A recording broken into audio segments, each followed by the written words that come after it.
Ini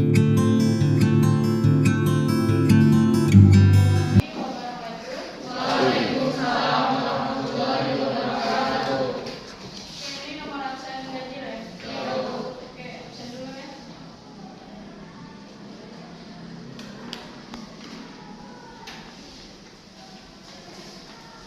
Hadir aja sih. Ahmad Danu. Alfarel.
internasional di Indonesia. Nah, di dalam perkembangan jalur transportasi perdagangan internasional Indonesia ini mempunyai 5 masa. Yang pertama itu masa kerajaan, yang kedua masa kolonialisme, dan yang ketiga masa kemerdekaan Orde Lama, yang keempat masa Orde Baru, dan yang kelima itu masa reformasi sekarang. Itu masa kerajaan. Masa kerajaan ini mempunyai dua kerajaan yang kuat di maritim. Itu ada kerajaan Sriwijaya dan kerajaan Majapahit. Nah, di kedua kerajaan ini itu pernah melakukan yang namanya itu hubungan perdagangan internasional. Selanjutnya yang kedua masa kolonialisme. Di sini itu ada banyak kerajaan melemah, negara barat mendominasi. Jadi di masa kolonialisme ini, pada masa ini negara barat itu saat itu memiliki armada niaga dan maritim. Nah, di dalam kemerdekaan Orde Lama ini pada tanggal 13 Desember tahun 1957 ada yang namanya yang tadi itu Deklarasi Juanda. Nah, pulau-pulau dan wilayah perairan Indonesia itu menjadi bagian NKRI, Negara Kesatuan Republik Indonesia.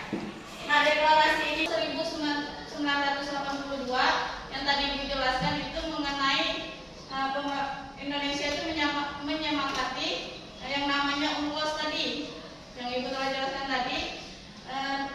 UNCLOS dalam konvensi yang diadakan oleh PBB.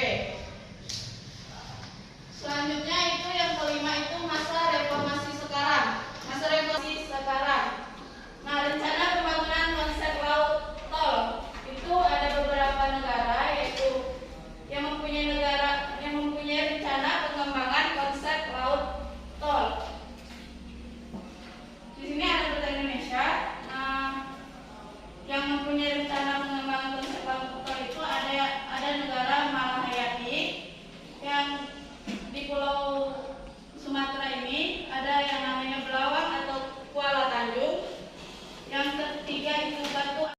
Oke, baiklah, mungkin kalian udah bisa ngerti apa yang Ibu sampaikan hari ini tentang materi itu Indonesia sebagai poros maritim dunia dan perkembangan jalur transportasi perdagangan internasional di Indonesia.